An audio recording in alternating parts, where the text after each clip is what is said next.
అసెంబ్లీలో మాటల యుద్ధం నడిచింది. కేంద్రం నుంచి బీజేపీ ఏం తెచ్చిందని మంత్రులు ప్రశ్నిస్తే ఖరీఫ్ సీజన్ రైతు బంధు ఎగ్గొట్టి రుణమాఫీ చేశారని బీజేపీ విమర్శించింది. సభ పని దినాలపై ఎంఐఎం సభ్యుడు అక్బర్ అసహనం వ్యక్తం చేస్తే సభ రూల్స్ ను గత ప్రభుత్వమే మార్చిందని భట్టి వివరణ ఇచ్చారు. సోషల్ మీడియా దుష్ప్రచారాలపై ఆందోళన వ్యక్తం చేశారు సిపిఐ సభ్యుడు కూనంనేని. ఇష్టం వచ్చినట్లు వ్యవహరించే వాళ్లను ఉక్కుపాదంతో అణిచివేస్తున్నామన్నారు మంత్రులు.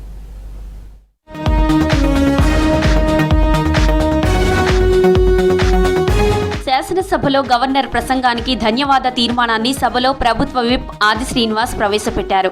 ఈ సందర్భంగా మాట్లాడిన ఆది శ్రీనివాస్ రాష్ట్రంలో కులగణన శాస్త్రీయంగా జరిగిందని చెప్పారు.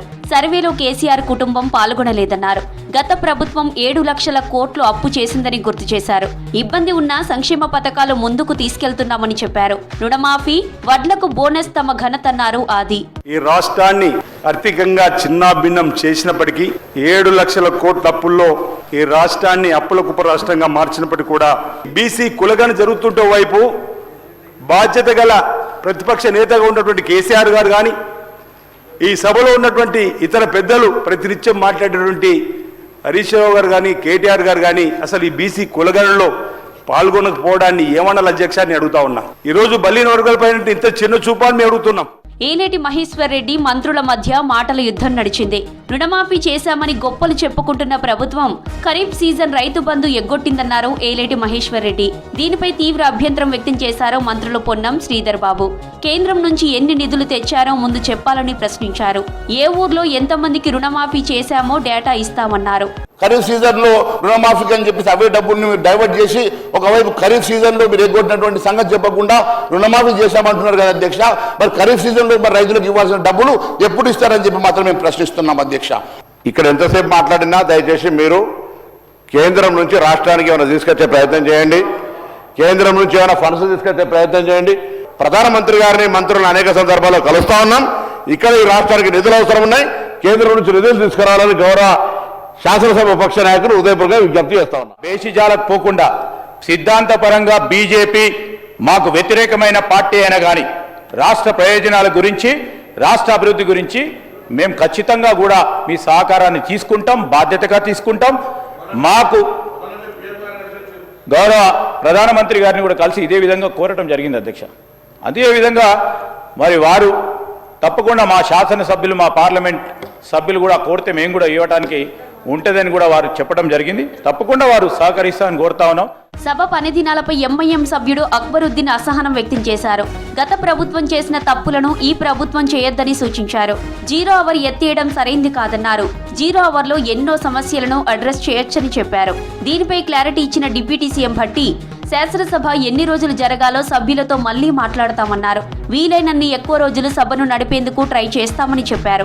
खड़े रह सकते थे लेकिन वो मौका ही नहीं दिया गया. हमसे भी राय पूछ लेते तो मैं उम्मीद करूंगा सर कि नेक्स्ट टाइम सारे फ्लोर लीडर्स की भी राय ले लेंगे and we would not just waste 4 hours without knowing कि कहां जाना है, होगा नहीं होगा. You see sir how many hours did we work sir. Please आप बुरा मत मानिएगा मेरी बात का, लेकिन इसको समझिएगा. आप अगर कुछ बोलना चाहते हैं डिप्टी चीफ मिनिस्टर साहब तो जरूर आप बोलिए साहब, मैं बैठता हूं जरूर. గతంలో వారు చెప్పినట్టు ఉమ్మడి రాష్ట్రంలో ఆ రకంగానే ఉండేది. దురదృష్టం గత 10 సంవత్సరాల సమయంలో టీఆర్ఎస్ పార్టీ ఈ రాష్ట్రాన్ని పాలించినటువంటి సమయంలో ఉన్న రూల్స్ అన్నింటినీ మార్చి అసలు సభని, సభా సాంప్రదాయాల్ని, సభలో ఉండాల్సిన విలువల్ని, సభ ఎన్ని రోజులు కూర్చోవాలనేటువంటి దాన్ని కూడా పూర్తిగా నిర్వీర్యం చేసినటువంటి మాట వాస్తవం. ఇంటర్ సెక్షన్, బడ్జెట్ సెక్షన్ అని గతంలో ముందుగానే తెలిసి ఉండేది అధ్యక్ష. దాని ప్రకారం సభ్యులు కూడా క్యాలెండర్ చేసుకునేవాళ్ళు. వాళ్ళు మళ్ళీ మనం రిఫార్మ్స్ తీసుకుని వద్దాం, ఈ సభ ఔన్నత్యాన్ని కాపాడదాం. వరుసగా ఒకటేసారి మనం పెంచలేకపోయినా క్రమేణా పెంచుకుంటూ దీన్ని పూర్తి స్థాయిలో ఎక్కువ రోజులు నడపడం కోసం ప్రయత్నం చేద్దాం. వారితో నేను ఏకీభవిస్తున్నాను. మా పార్టీ ఆలోచన కూడా అది. సోషల్ మీడియాను ఉపయోగించి ప్రభుత్వాన్ని దారుణమైన పదజాలంతో విమర్శించడం ప్రజాస్వామ్యానికి మంచిది కాదన్నారు CPI MLA Kunamneni Sambasivarao. Social మీడియాలో దుష్ప్రచారం చేసే వాళ్లపై కఠిన చర్యలు తీసుకోవాలన్నారు. కూనంనేని కామెంట్లపై క్లారిటీ ఇచ్చారు మంత్రి పొన్నం. అలాంటి వాళ్లను ఇప్పటికే ఉక్కుపాదంతో అణచివేస్తున్నామన్నారు. వాట్సాప్ యూనివర్సిటీ ద్వారా ప్రభుత్వాన్ని బద్నాం చేస్తున్నారన్నారు. అసభ్యకరంగా వినకూడనటువంటి పదాలు వాడుతూ కొంతమందిని పెయిడ్ ఆర్టిస్టులను పెట్టుకున్నారో ఏం పెట్టుకున్నారో నాకు తెలియదు. ఎన్ని బూతులు, ఎటువంటి భాష వాడుతున్నారంటే నాకు చాలా ఆశ్చర్యంగా ఉంది.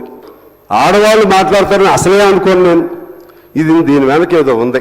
సంస్కృతికి భిన్నంగా భాషను ఉపయోగించే ఎవరైనా సరే రెండోసారి ఆ పదం పలకాలంటే వాళ్ళ వెన్నెముకలో భయం ఉండేట్టుగా చర్యలు తీసుకోవాలని నేను మిమ్మల్ని కోరుతున్నాను. గ్లోబల్స్ ప్రచారం ఏదైతే జరుగుతుందో వాళ్ళు చేసే ప్రయత్నం చేస్తారు. అదే ఎజెండాగా దుబాయ్ కేంద్రం పెట్టుకొని బయట పెట్టుకొని 100 కోట్లు ఖర్చు పెట్టుకుంటూ సాక్షాత్తు కేటీఆర్ గారే అన్నారు, మేము ఒకవేళ 32 మెడికల్ కాలేజీ బదులు 32 వాట్సాప్ యూనివర్సిటీలు పెడితే బాగుండనే విధంగా వాళ్ళు చేసుకొని అదే ఎజెండాగా ప్రచారం చేస్తూ ఉన్నారు.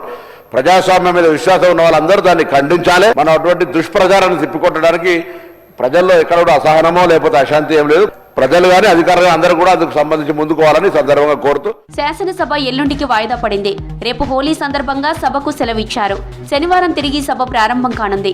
గవర్నర్ ప్రసంగానికి ధన్యవాద తీర్మానాన్ని ఆమోదించనున్నారు. 17, 18న బీసీ రిజర్వేషన్లు, ఎస్సీ వర్గీకరణ బిల్లులు ప్రవేశపెట్టి చర్చించనున్నారు. 19న బడ్జెట్ ప్రవేశపెట్టనుంది సర్కార్. 27 వరకు సమావేశాలు జరగనున్నాయి.